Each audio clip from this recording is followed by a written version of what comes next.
What's going on, guys? Thank you so much for coming back to the channel. I hope you're having an amazing everything. Anybody who has been a part of this channel for any length of time knows that one of the things that we love to do here is to check out the new pitch meetings. Ryan George is a comedy genius and is from A to Z an encyclopedia of the funny. He is absolutely wonderful, and his ideas have made us giggle ridiculously on numerous occasions. Well, he's popped up a new one. I haven't watched it. I waited. I wanted to watch it with you guys first. So this is the pitch meeting for Loki season 2. And season 1 was pretty hilarious. So we're going to check out this one too. Let's give it a go. Give it a go. Mike, I love you. Don't hate me and please don't sue me. By the way, check out that chapter. It's absolutely amazing. We'll do a reaction on one of that chapters. I've been on this guy's bandwagon for up on 3-4 years now. It's absolutely amazing. We'll check that out later. But right now, Loki season 2 pitch meeting. Let's give it a whirl. Give it a whirl.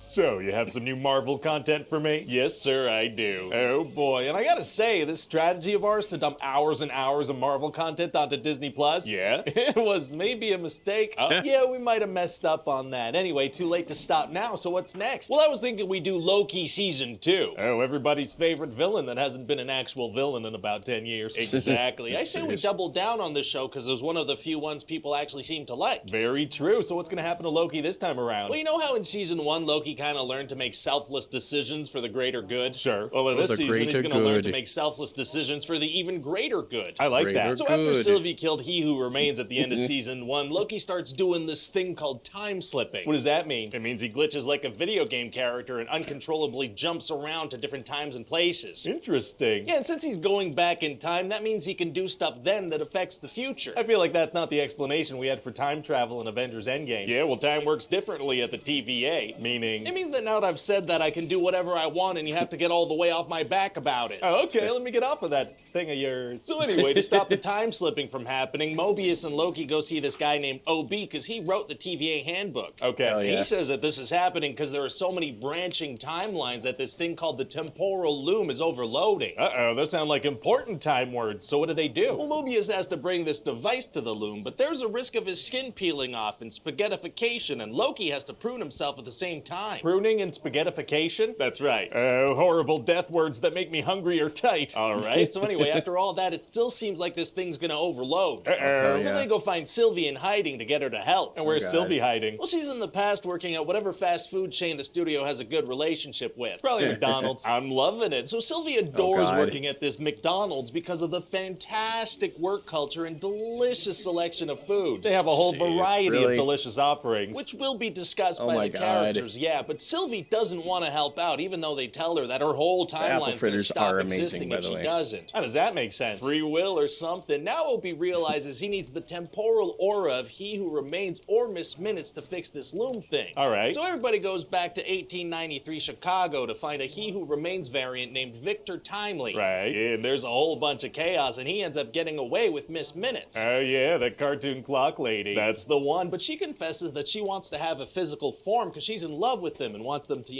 physically be together. Oh, flirtatious clocks are tight. What? So then what happens? No. What did you mean by that? By what? Well, you imply that you're very familiar with the concept of flirtatious clocks. I don't have a weird secret. I didn't use that term. You did just now. Stop. Okay, so anyway, Victor Timely's not into clocks in that way, so he shuts her down, and then the good guys manage to bring him to the TVA. Oh, well, good for them. And Victor Timely's gonna be like, oh, what is going on? Well, what's that voice you're doing? Well, he's a big old smart science nerd, so he talks like that. Oh, he does? Yeah, he talks like Donald Glover at the 2-minute mark of the Derek comedy sketch Jerry from 16 years ago. It's pretty specific. Yeah, kind of a super specific reference. Wow. It's accurate. I just don't know that anyone's familiar with that. And they should type Derek comedy Jerry into the YouTube search bar and see how Donald Glover talks at the 2-minute mark. Where are you looking? You got a freaking clock over there? No, and so then they need to send Victor to fix the loom, but he turns into spaghetti, and then everybody turns into spaghetti. Terrifying and delicious. But turns out that Loki survives the pasta dish attack because he's the main character. Oh, so what does he do? Well, he starts involuntarily time-slipping to the other characters' original lives. We're gonna see Owen Wilson on a jet ski? Yes, sir, we are. That weird specific desire that we implanted in everyone's brains in season 1 is gonna be paid off, kinda. Oh, wow, wow, wow.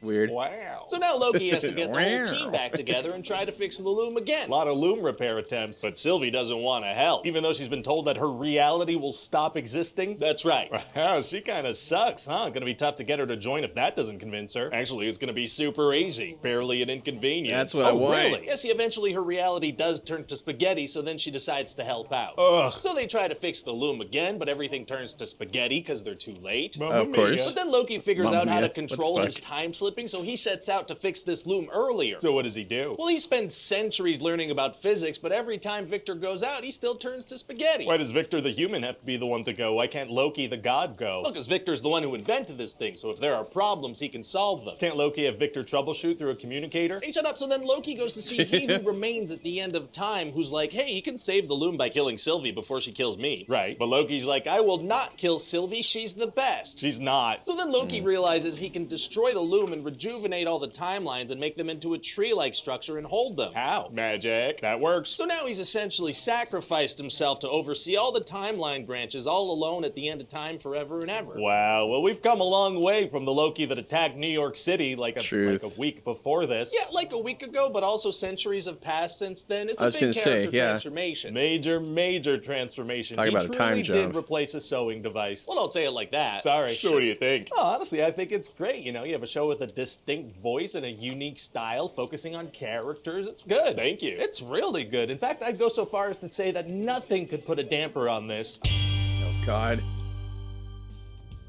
Hi everybody, Ryan George here. Thank you so much for taking the time to watch this video. I know with everyone's busy schedules, it can be hard to find the time to sit down and watch something of this length, so thank you, and don't forget to wipe and wash your hands. Wow.